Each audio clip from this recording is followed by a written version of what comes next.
Welcome to the review of 10 Questions for Theists. Today, we are going to be responding to Answers in Reason, which is one of my favorite atheist channels. They're kind of like a cult, aren't they, Stephanie? The intangible concepts that we can think of that are gods purely exist in our minds. But just posing the question, I don't think that the intent is to commit to pretending it's true. Because at the end of the day, it just seems like we're just making arguments from incredulity. Hello, and welcome to the responses to 10 Questions for Theists. I'm Joe. And I'm Dave. And today we are going to be looking at question 4. Now, in question 4, I asked, what was one thing that you wished was not true about your religion? And you'll see from some of the responses there might have been a little bit of confusion. I agree, maybe the question wasn't completely clear. I was talking about what you specifically believed in your religion that wasn't true, but some people gave an answer as well, which was a bonus, which was things that they didn't like about their religion or the way people behaved or so on and so forth. So I think that's a nice way to look at it. You know, he could have meant either this or that, but so I'm going to give you both answers. So I do apologize for anyone who wasn't clear on that. I will remember that for the future because I've enjoyed doing these response videos so far, and I'm definitely going to ask another 10 questions next year. Yeah, I will remember to try and be a little bit more explicit when there could be various ways you can take a question. So on tonight with the first video response, and this one was from Trinity Radio. Question 4. If there was one thing you could choose not to be true about your religion, what would it be? As an example, the other day someone told me on Twitter that they wished pets would go to heaven with them. Jonathan, what do you think about that? That's notion? already true about as far you as think I'm pets concerned. are going to heaven? I do, and I don't know. What's your reason for that? Wish fulfillment? Well, I think that the animals know God at a more intimate level. I mean, according to Job 12 and some other passages, I just don't see why. I do believe that they're soulish, and I just. Now, when we say heaven, understand, like N.T. Wright says, heaven's great, but it's not the end of the world. So and what he means by that is new heavens and new earth. The end result is heaven. Do I think pets? Well, I want to clarify to the audience. Yeah. What we believe, what Christianity teaches, is that just as your body will be resurrected, and you will not merely be a soul floating around ethereally, but your body will be resurrected, and so will the earth, and so we will live forever on the earth. In that sense, yeah. I mean, we did other planets. Yeah. I mean, I'm willing to say if without Jesus as king over, recognized as king by world governments, we could put a man on the moon, and we're planning a mission to Mars, and we got Elon Musk and Jeff Bezos going to space like every other weekend or whatever, just for kicks. Then I'd say with Jesus as king, we could probably inhabit some other worlds. That's all I'm saying. Yeah. So I mean, I don't know for sure. Of course, but if I had to lean one way or the other, I'm leaning. Yeah, I have good reasons to think yes. I have no good reasons to think no. But that's not the question. The question is, what do you wish were not true? It's easy for me. Yeah. Hell. So the universalism thing. Any view of hell, I wish it weren't true. But now saying that, and I'm trying not to do this too much because I don't want to just give them an answer. And then just explain why my answer is bad. But I do want to say this. Obviously, I still recognize within myself, I intuit the notion that there needs to be some level of justice for people that don't receive justice, for the abused and the abuser. If Adolf Hitler killed himself, he never received the sort of justice that we would like to see. And I'm not even sure that there would be necessarily a way to replicate that. But God could ensure justice is done for those killed and for the killer. But so I recognize, my point is I recognize the logic behind justice and if God's a good God, then he would be a just God. I get all of that. But if So- you're just asking me, what do I So not swap like? hell for some form of purgatory for them to have to endure some sort of, Yeah, maybe. But see, since I don't think that's the case, I actually think that would not achieve justice. I don't think you that don't think universalism achieves justice. I'm not convinced of that. I remain unconvinced. Yeah, I hear you. But here's my I point. mean, it's nice to think if about. you're just if I don't think it's true, I want to make clear to our Christians audience, I don't think it's true. But what would I not like? What would I like to not have? It'd be hell. So that was Braxton there, and he mentioned hell. And he said, emotionally, he doesn't like that, the idea of hell or people going to hell, but he understands from a logical perspective, there is stuff God, being all-knowing, would give him reason to actually put people in this place.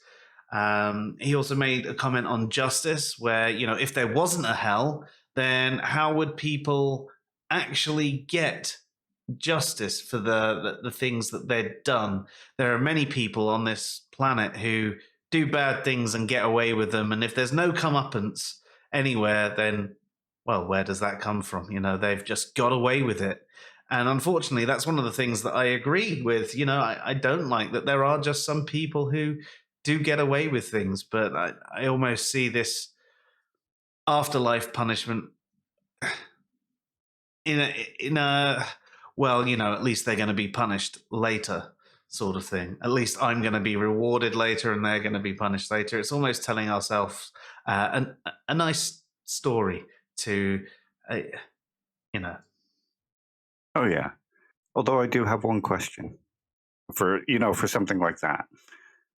What happens if you are deserving of hell, but also deserving of justice because of things that were committed against you?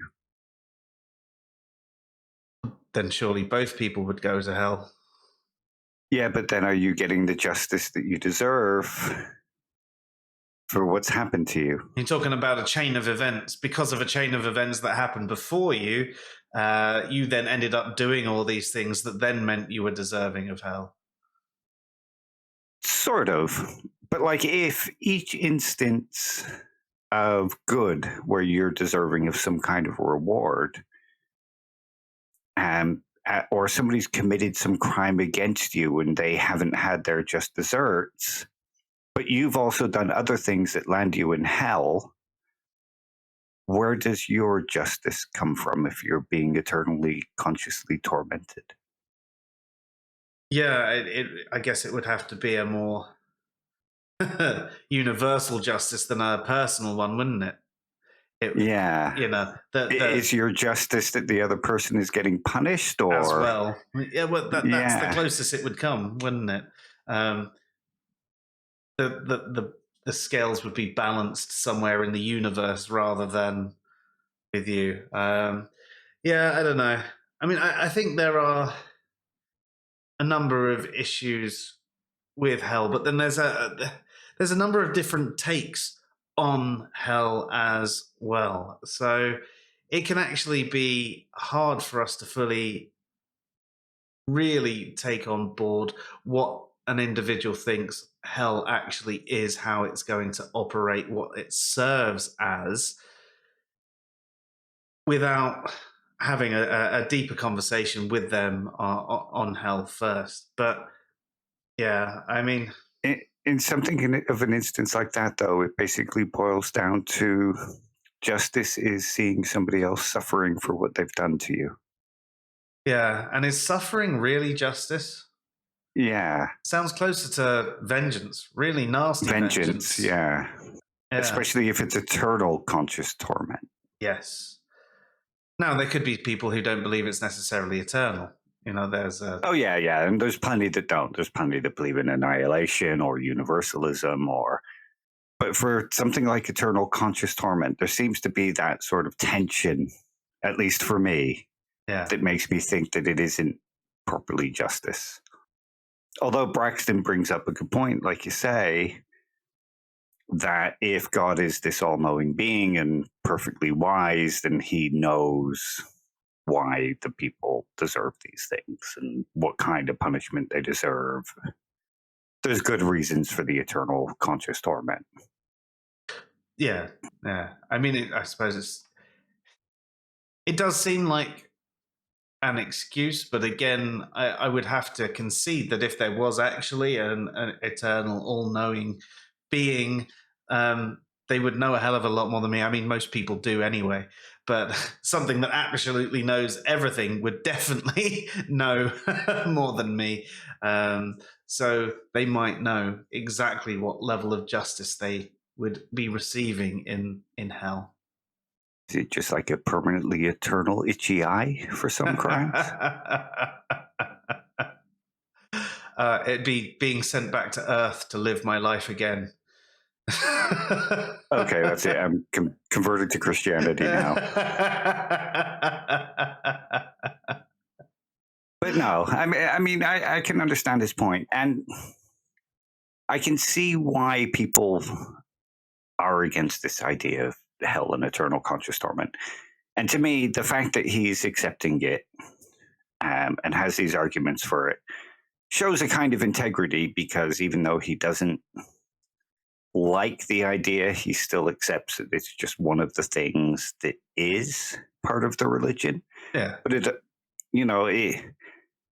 also shows that, like, a lot of atheists will argue, oh, well, they just want to see people go to hell. Well, here's this person who doesn't particularly want people to go to hell, and he doesn't like the idea of it.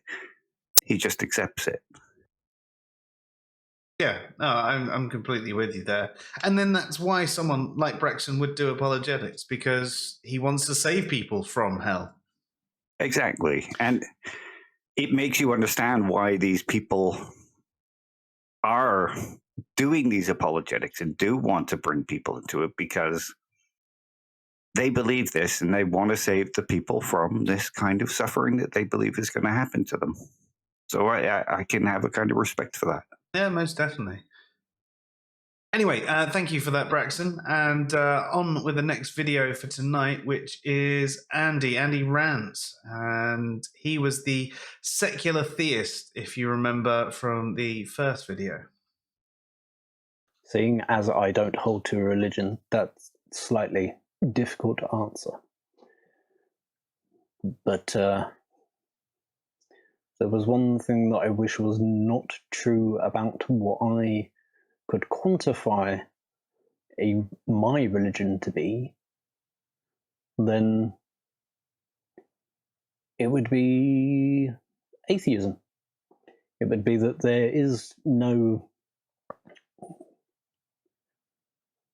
kind of qualified singular word that derives a notion of something that is, or of how we came to have consciousness to perceive what is. So if there was one thing that I wish was not true about secular theism, it was that there would atheism, because I believe that whoever you are, whatever you think, you know that you have consciousness, you know that it can perceive things, you know that there are invisible kind of intangible things that work in the universe upon us, and that's what brings about our impulses to act. And that's what I would quantify as God. So there we go. It would be that people would think that God exists because they would have the notion of God just being the intangible things in the universe that we know act, but we can't see them. Okay, so that was Andy Rants, and that was kind of a weird one to me. He wishes the one thing that wasn't true about secular theism was atheism, which seems a bit weird. It's basically saying the one thing that he wishes wasn't true about his secular theism is that people don't believe it, or that people would believe it. But we've had a discussion with him before, and he's tried to explain all this, and I feel like there's a lot of complicated nonsense that goes on there, and what he's describing is hard to. It's sort of like Bruce Lee's "Be Like Water," and that there's nothing really tangible to grab onto, and he kind of described physical processes as God, these intangible physical processes. And most atheists will believe that there are these forces that act upon us, but no reason to call them God. And yeah. No, I'm definitely with you there. So, I mean, for example, in our conversation, which I've linked to in previous videos and we'll link to again, he basically does describe God as all of these natural processes, right? There are all these natural things that go on, the laws of cause and effect, and so on and so forth. He believes God is not a conscious being. There's no consciousness there at all, yet has knowledge of everything. I mean, how you can have knowledge without consciousness, I don't know. And then, using that knowledge, acts with intent. Again, how can a non-conscious being act with intent? Yeah. It seems to be a case of just redefining these natural, intangible things as God. And I don't understand why anyone would call it God. And that's basically his point here, is the fact that he just wished that because I accept these processes happen and exist, I would call them God.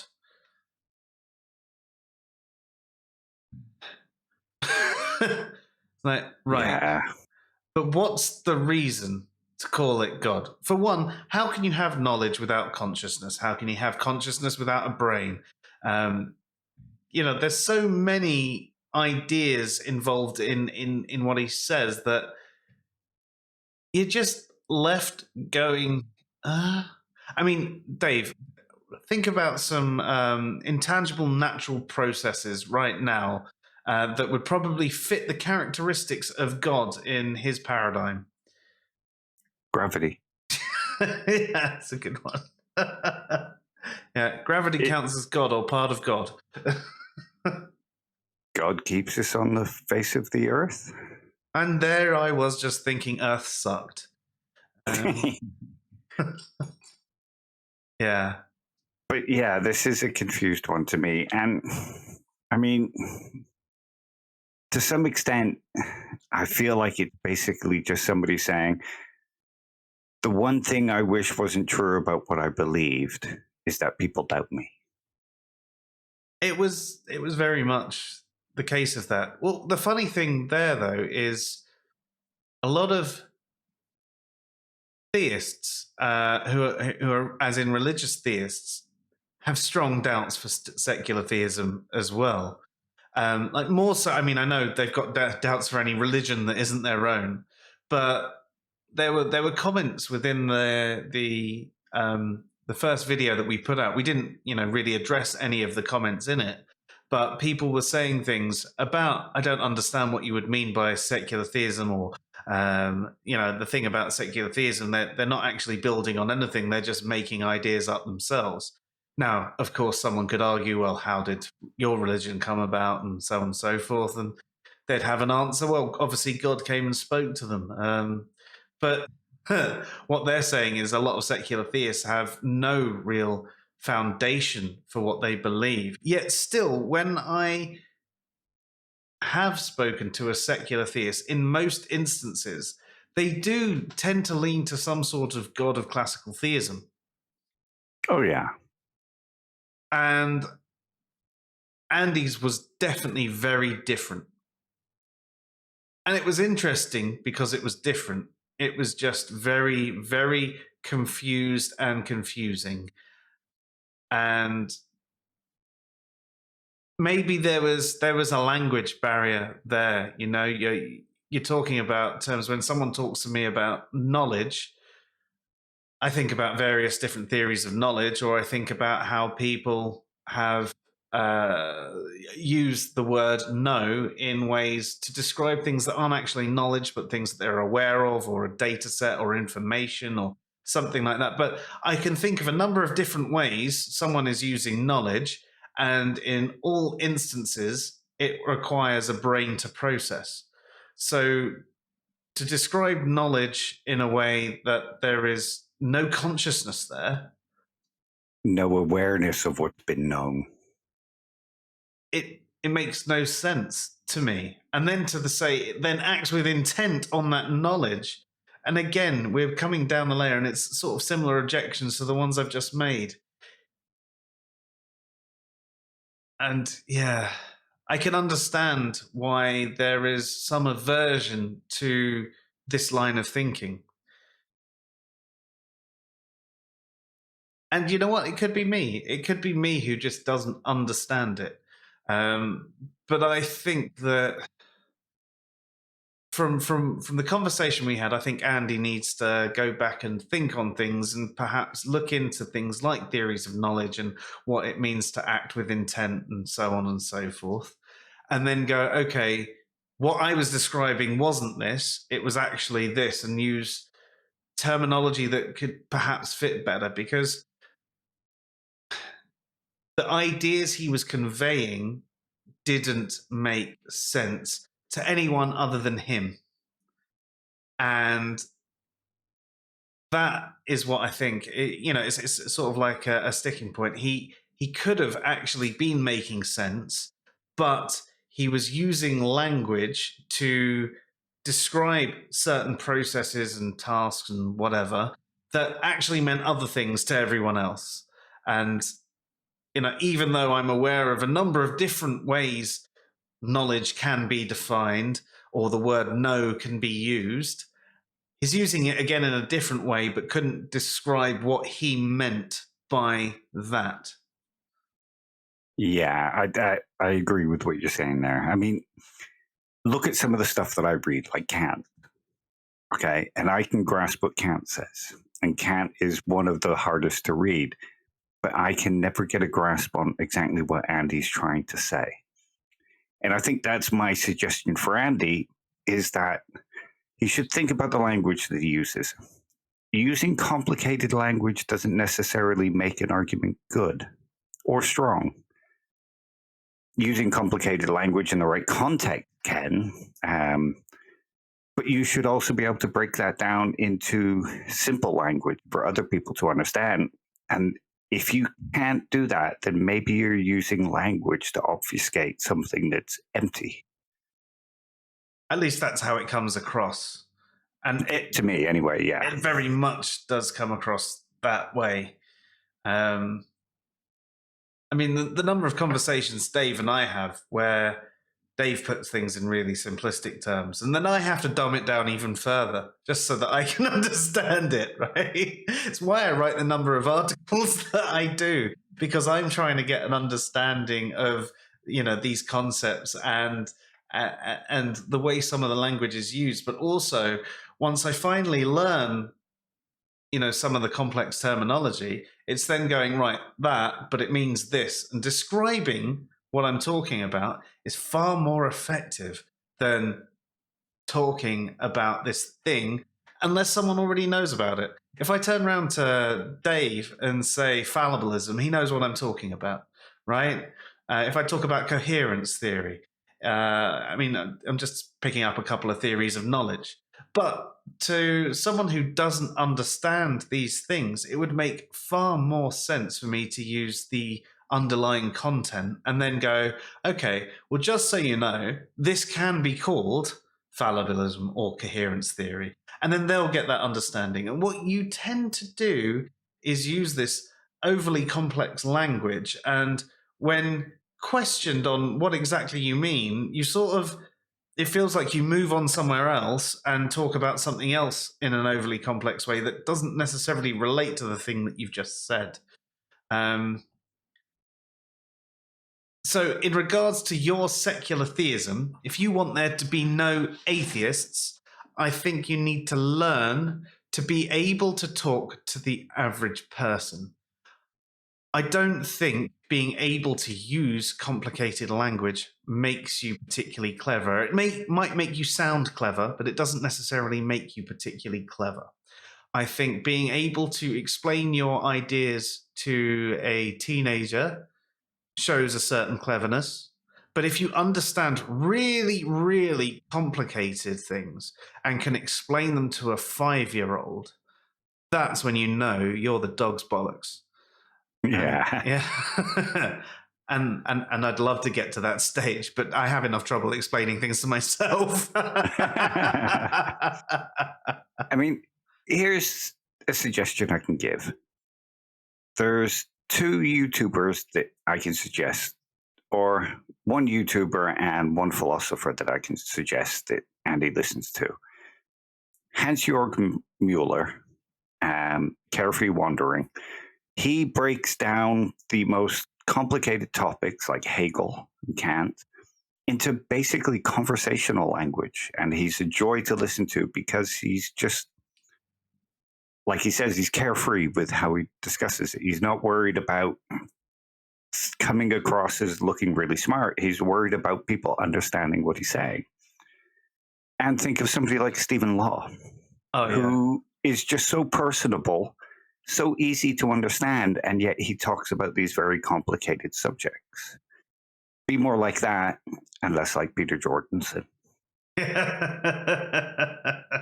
Yes. And not just for the language reasons. Yeah. Or Jordan Peterson is what I think. Isn't that what I said? Peter Jordan. Peter Jordan's. Yeah, I don't care that much. I don't like the guy. Right. So, but anyway, thank you for that response. We thought we'd include it because it was, it was very different. Very different from all the others. And, we, as we've mentioned a few times, we've been trying to have an array of responses. Occasionally there'll be a similar response there, but in general, we will be looking for a variety of responses. So next up, we have the Craig Reed stream. Obviously, on Craig Reed's stream, there were 3 people, and we will be addressing all of their answers. So, on we go with the show. Okay. Yeah, if there was one thing you could change, or that would be true about your religion. That one's kind of a weird one because, as I was saying this morning, like, I'm agnostic on some of the things that, like, people would definitely probably say, like, that, like, the first thing a lot of people say is that non-believers perish. I don't necessarily believe that. And I don't necessarily believe that pets don't go to heaven either. I kind of think that they probably do. I don't know that they don't. I'm sort of agnostic on it. I don't really have a strong, firm opinion about, so I'm not really sure if I can answer that. Let me hear what you guys answer first. Does that make sense, what I just said? You understand what I mean? Like, yeah.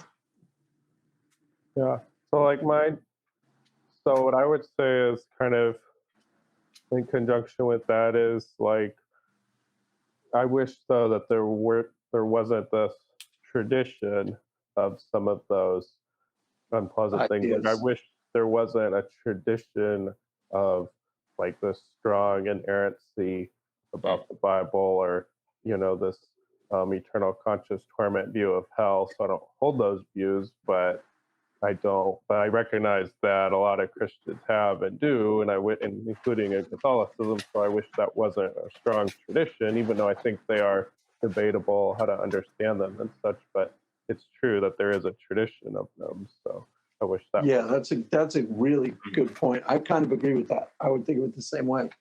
Yeah, I guess I'm agnostic about the actual things, but they definitely are a tradition within Christianity. So I probably agree with that.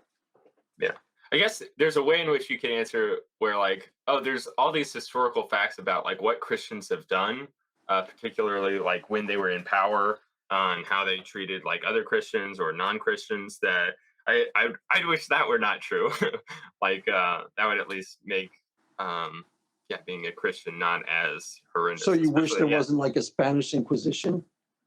I don't know about that, but like, there's definitely like different like abuses of power that have definitely taken place within Christian and Catholic history. That's kind of weak, John. But how are you going to find out who the heathen are without a Spanish Inquisition?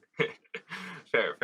But I think what Joe's question is probably more to do with is like, what doctrinal positions do you wish were not?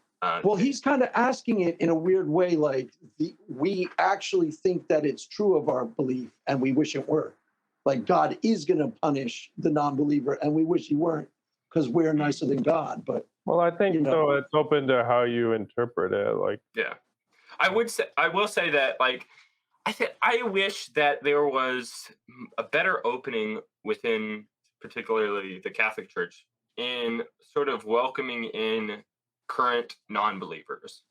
Like, if there was a way in which like there's a way in which like non-believers could be technically part of the church despite not being in full communion with the rest of the believers there, like if there was still a desire within their hearts to sort of be part of God's church, even though they're not in a position in which they can confidently assert that God does exist. I think that would be like, whether they're agnostic or even atheist, like if there was a way in which they could be included within the church at this point in time. Now, it wouldn't be the case that they could like take the sacraments or anything like that. I'm pretty sure that a sacrament, in order to be taken in good conscience, should be done with all the appropriate beliefs behind the sacrament. But yeah, if there was a way that like they could be, I guess, Christian light in a sort of sense. Yeah, like honorary. Yeah, exactly. Members, like church, friends of church, or members in good standing, but not actual. Yeah, that actually makes a lot of sense. Emerson saying, "Isn't that just being a Catholic?" Yeah, I mean, in a sense, there are quite a few. It's called a lapsed Catholic. No. But it's not like people aren't allowed to go to church and things. But if you don't believe it, you're probably not going to be as involved. But I mean, I think I get what your point is. Yeah, just being able to be part of the church, even though they're not technically in full, perfect communion. Take half communion or do No. I don't know, but yeah, just maybe a more welcoming attitude towards those that are currently in a position of not being confident in asserting God's existence. That would be something I wish were true. So that was Craig, Dry Apologist, and John Buck on the Craig Reed stream. And Craig, first of all, said he doesn't actually think hell is true or pets don't go to heaven, some of those commonly held beliefs, basically. So he finds this question a bit harder to answer. I suppose from his perspective, if those things were thought of as true, he would wish that they weren't, but he doesn't actually believe that those things are true. So he can't answer it from the intent of the question. Dry Apologist then mentioned that he wished there wasn't the strong tradition of negative things like hell or inerrancy, which again is a good answer, but isn't necessarily what he believes is true. He's just saying he wished that other people didn't believe these things were true. So I suppose we could infer that he too doesn't accept the typical view of hell. I mean, would you agree with that, Dave? I would. And from what he says, we can also infer that he doesn't believe in biblical inerrancy. Yes, definitely. And I mean, biblical inerrancy and biblical literalism and all those sorts of things, I think in general, a lot of Christians don't necessarily believe in the inerrancy or literalism. But in certain places like the southern states of America, that we do have literal or inerrant takes being quite popular, and people stuck in those areas have problems. And I think that's one of the reasons why he might wish there wasn't a strong tradition of inerrancy, because it can lead to irrational perspectives. And I think a lot of Christians appreciate that a lot of the Bible is metaphorical or allegorical. A lot of it's basically poetry, man. Yeah. So, sorry, go for it. That's right. I was just going to say there's two things that can be sort of said from this. in that the biblical inerrancy takes kind of push people towards atheism. So I can understand why people would want less of that. It makes it harder to believe the Bible. And I also, and I say this as an atheist, I think biblical inerrancy does the Bible injustice. Because, like you said, there's a lot of allegory and poetry in there. And I think not reading it in that sense doesn't do justice to whoever wrote that poetry or those allegories. And it doesn't do justice to what is trying to be put across. And you'll miss the meaning of it. Most definitely. Most definitely. And equally, because of these strong traditions of inerrancy and literalism and things like that, you do get some atheists who argue against literalism and think they've proved Christianity false, not realizing that actually it's just a small percentage of Christians that take this view. And you have really, really painful conversations going, yeah, but that's not what all Christians believe. In fact, that's not what most Christians believe. Biblical inerrancy does an injustice to both sides of the discussion. It really does. And then John Buck brought up some of the history of Christianity, the way people have abused Christianity, especially people in power, to get their bidding done. And I can see that from both sides as well, because there are a lot of people who argue against Christianity from that, well, these Christians have done this under the banner of Christianity. Look at the Crusades and the Spanish Inquisition and all those sorts of things. Clearly, Christians aren't moral people and da da da da da da da da. Okay, actually, it's people in power being dicks, which generally is the case of people in power. It's not necessarily anything to do with the religion, but they are finding a way to justify their actions through religion. Oh, yeah, absolutely. And I mean, sorry. And I mean, it kind of shows that, like, you'll see a lot of Christians will say, well, that wasn't Christianity. And that had nothing to do with Christianity. But I kind of like John's honesty here in that, yes, this was done in the name of Christianity. And I think it was wrong. He's actually calling out, the wrongness of the acts based on the use of Christianity. Yeah, most definitely.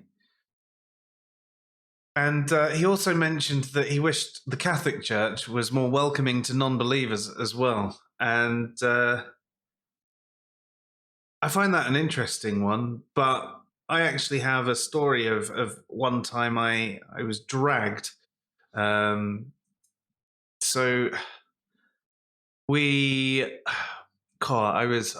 was 13. I was living in America at the time, and I was staying with my friend Mike for the weekend. And we went down to, I think it was Ohio from Michigan. And we stayed on his uncle's farm, and we had a really good night and everything like that. And then all of a sudden, at like 5:30 in the morning, they woke us up. And we'd literally gone to bed a couple of hours before that because we'd been up all night being kids. And I had no clue what was going on and why we were being dragged out. We were dragged to church, and they were, it was a Catholic church, and they were doing, they were all going up to communion and all that. And they were like, why aren't you getting in the line? I was like, what? Why would I get in this line? I was like, what, you mean you haven't been confirmed? And they were actually started teasing me. I was just like, well, I don't believe any of this bullshit. So, what the fuck? But there was this, I mean, I know that's kids, and I know that's not necessarily every situation, but it just shows that there is this tribalism that goes on everywhere. And I've spoken about tribalism on a number of different streams. And because they realized I wasn't part of the group, they took it upon themselves to act the way they did. And what John is actually saying there is that behavior is quite prevalent within the church in general. And they're not welcoming to people who don't believe. Now, fair enough, I can understand, taking communion should be for someone that's been confirmed, but if someone is a non-believer and wants to sit in the church and be part of the services or be part of the community, just because they don't believe, why would you push them out? I can understand if they were spreading things within the church that you felt were harmful, but in general, someone wants to join the church but not actually believe, yeah, why can't you welcome them? Absolutely. And I think we can sort of go back to a point we made when responding to Braxton's, in that if you believe that eternal conscious torment is real and you believe hell is real and you believe that everybody, or you want everybody to go to heaven, shouldn't you be wanting people to come into your church? And I think this again shows a pretty good thing from John, in that he might not necessarily believe in ECT, but he kind of wants everybody to be saved. So he wants the church to be welcome so that perhaps they can feel the Spirit or what have you and save the souls. Yeah, so that's my take on it. Yeah, I'd agree with you there. And thank you guys for a bunch of great answers. Yeah. So next up tonight we have Triggerman. One thing that I wish were not true. I know there's one thing everyone else wishes there wasn't true. But as far as myself, I would say, I wish it were not true that sin was so corrupting on the human mind and on the human body. That would be the one thing. So that was Triggerman with a short and sweet answer. He wished that sin wasn't so corrupting. Now, I know that we atheists don't really believe in the concept of sin, but what we can draw from this is the thought of negative behaviors and how persistent negative behaviors can change our psychology. If you think about people who the first time they might kill someone would be overwhelmed with grief, but if they did it repetitiously, it becomes quite an easy thing for them to do. And we could sort of take that from it. So where he's saying sin was corrupting, we can actually go, persistent immoral behavior, which could be seen as sin, can actually encourage us to behave in more negative ways and make it easier to behave in negative ways. And therefore, you could say that you become a corrupted person. Oh, yeah, absolutely. Great answer. So next tonight we have Spartan Theology and Exploring Reality, with a couple of good answers as well. Yeah. Oh, this is a tough one. Okay, so when we're answering this question, are we answering it like, is it a religious belief, like certain, I guess, facts about the faith, or is it more like what do people do about the faith? Because those are like two separate camps. Exactly. I have a hard time thinking about this one too. I was like, in Nathan's stream, I was like saying in the chat, like, I don't really know how I would answer this one. So yeah. So like my instinctual one is to say that homosexuality wouldn't be a sin. Because I'm really sympathetic to the people that are and that do have like homosexual attractions. And I don't know. I just, it's if I could change one thing, and if I could really just go to God and be like, why? That's the one thing I would want to ask and kind of change if I could, but I can't. Yeah, but then like when you say, whenever something like that, I think about it, it's just like, if the way I see it, like if you were to go to God and say why, and he explained it, then it would obviously make sense, right? Like there's definitely a reason. None of the things within like if the way I see it, like if Christianity is true, I'm definitely saying all these things.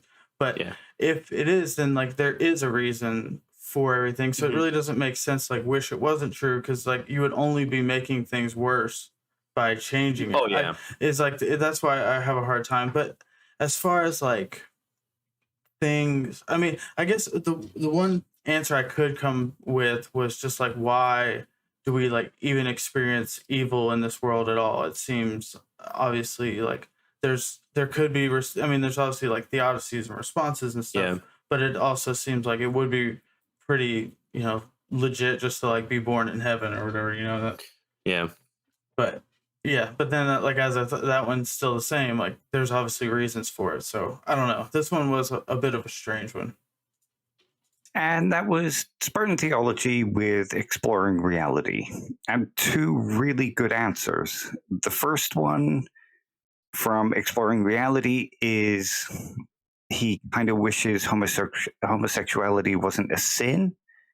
And Spartan Theology has a problem with the idea of evil existing in the world. And I can sort of understand both these points. Like, why is homosexuality wrong? And why is it so worthy of punishment when it just seems to be a part of somebody's nature, a part of who they are? And if they're not causing any harm, then what really is the problem? And of course, Spartan Theology references the problem of evil, which is, you know, a classic argument for atheism. Yeah, I mean, to go back to the homosexuality one, I wonder sometimes, I mean, putting my God hat on, supposing that I'm a Christian just for right now, if we can see within the Bible God changing certain morals, right? It shows that there are times where God will either say that it's about the time where this is wrong, and then we've moved on and the times are different, and now that is no longer wrong, it's now fine to do. Or it's contextually wrong. It's not a blanket, it's not an absolute, this is always wrong, right? And if we think about it, like the reason homosexuality would have been wrong in the Bible would have been because people were supposed to be fruitful, go forth and multiply. And if we think about how many people are on this planet right now, there's a hell of a lot of us. There weren't back then. And maybe, right, an all-knowing God would have known that actually if 30% or whatever the number would have been of the population engaged in homosexual activity, the species would have been wiped out. And putting these rules in place has enabled them to encourage those heterosexual relationships that led to us being fruitful. I'm not necessarily sure I'd agree with it being done in that way, but just from an ethereal perspective, maybe that's the best way to do it. Who knows? And now we've come to a place where we have been fruitful, we have multiplied, and actually we can look at things in a different way. And homosexual couples can indeed still have kids and actually either adopt or get inseminated or whatever. So perhaps God actually wants us to figure out that homosexuality isn't actually a sin. It was just for that particular time, that particular situation, and now actually it's all right. I don't know. No, good answer. And I mean, if you think about it, there are a lot of Christians who argue something like, well, those morals were for that time. Jesus came and he changed all that. And there are also those who argue, well, Jesus never said anything about homosexuality, like, you know, like the more progressive Christians. So perhaps it is like you say, Jesus came along and he changed all that because he didn't mention it. So it's no longer quite seen the same as it was back then. And also, so, anyway. like, I know there's the whole life is a testing.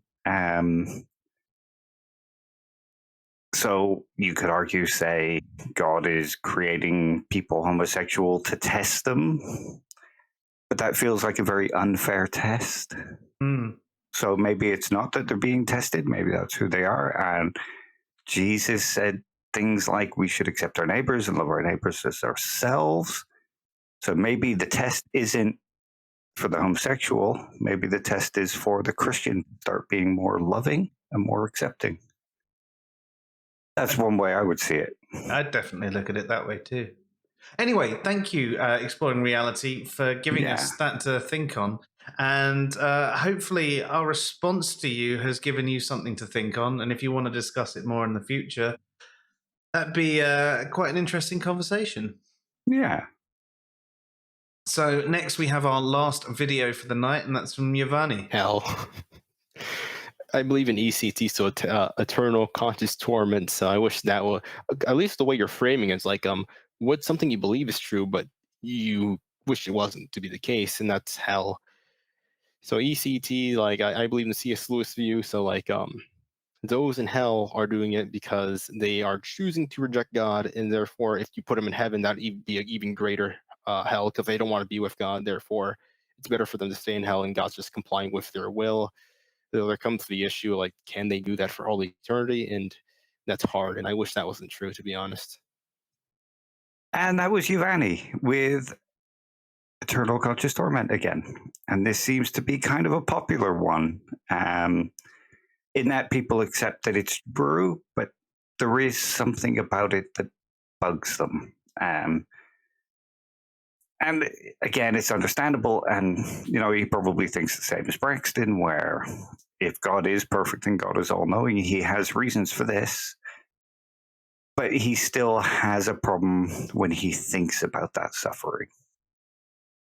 Yeah, actually, there's been quite an interesting take on it. You've either got people who don't think the eternal conscious torment is how it is, so they justify it that way, that that there is no hell, or that's not the way hell is, or they do think it's that way and they feel bad about it. They believe this is going to happen. So on both sides of the coin, you see Christians that don't really want hell to be this way. They might accept that that's the way it is, but they don't want it to be that way. Yeah, and I think that's kind of interesting, and it shows a lot of compassion from their end. Okay, they're not, they're accepting it, which is, it's still okay, you're going to suffer. But it shows that they don't want these people to suffer. And there's a sort of theme that goes through even in the last one, where a lot of the answers had to do with feeling compassion for others. So that it does seem to be that even if they accept some of these bad things, there's a lot of Christians who have compassion for those that are seen this way. I'm sure there's Christians that probably delight in the idea that their enemies or the people they don't like are going to suffer. And we see it a lot of, you'll find out when it's time, when you die, you're going to suffer, blah, blah, blah, blah. But there's a lot of Christians who have a problem with the idea that others are actually going to go through this suffering. Yeah. And I think like you say, it shows that a lot of the takes that some of us atheists have about Christians are not right, Yeah. And what we might take, some of the takes we might have on apologists, again, are not necessarily right. The reason they want us to believe is to prevent us from going to hell. They wouldn't put that effort in. They'd all be gloating that we were going to hell, and there'd be no effort put into things like apologetics, or arguments for why we should all believe and why we should accept the Bible, and looking for ways to justify certain things in the Bible, it would all just be like, fine, well, you don't believe you're going to hell. Oh, Yeah. And that's not the Yeah. way it is.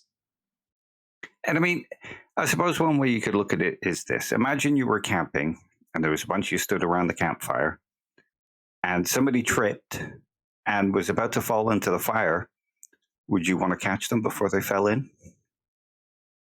I reckon most people would say yes. I Yeah. reckon there's one or two people who go, I want to see what happens. I want to see what happens. I've always wanted to try flesh, you know.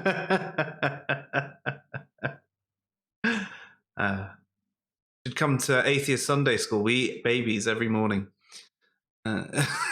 Yeah, I didn't want to admit to that. See what's hanging in my shed.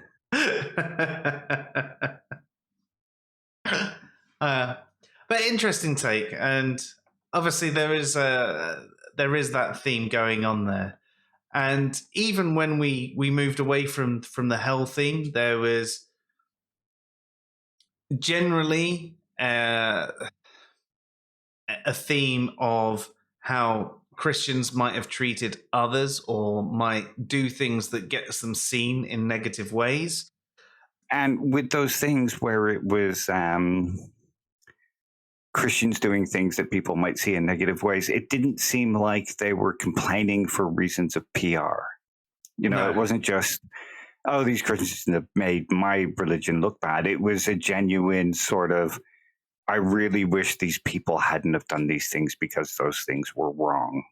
And I'd agree with you there. And obviously, I had the interesting one from Andy about atheism, and Triggerman talking about sin being corrupting, which gave us a good point to talk about from human psychology and morality, it just in a more generalistic way, and how we could apply that sort of thing to everywhere else. So whether you want to see it in a Christian light or you want to talk about it in a non-theist way, that statement about sin being corrupting actually can have weight and it can be explained. You could see that in a metaphorical sense. And there's more to talk about there than you might realize. Yeah. I mean, all in all, those were great answers. I know we didn't include everyone, and as we've said before, we can't include everyone in every video. Otherwise, you'll be watching these videos for hours and hours and hours. We do talk a lot of shite. Yeah. Especially after we follow a load of shite like Craig. But no, in all seriousness, thank you absolutely everyone for your videos and all of the text responses as well. They've been great. Hopefully over time we'll get a few more videos coming in as well. We're definitely looking forward to having a little bit more of a diverse responses from the theist side of things, because we'd love some Muslim responses and some Hindu responses and things like that. At the moment, our panel is very heavily Christian, and whilst there's nothing wrong with that, diversity is always more interesting. Oh yeah, absolutely. And the point of it was to sort of get a better understanding of all people's religions. Yeah, most definitely. So, Dave, is there anything you wanted to add tonight before we sign off? No, that was perfect. I think we got to cover some really interesting responses, and we got to see the sort of theme of compassion that still runs through it, which is an interesting theme, of course. And again, some popular answers. Awesome. Yeah, no, I completely agree with you there. So thank you guys for those answers, and I hope everybody has joined. I hope everybody has enjoyed the video tonight, and thank you, Dave, for joining me. And My we will pleasure. be back in the future with another 10 questions response video. You've been watching Answers in Reason. I'm Joe. And I'm Dave. Have a good night.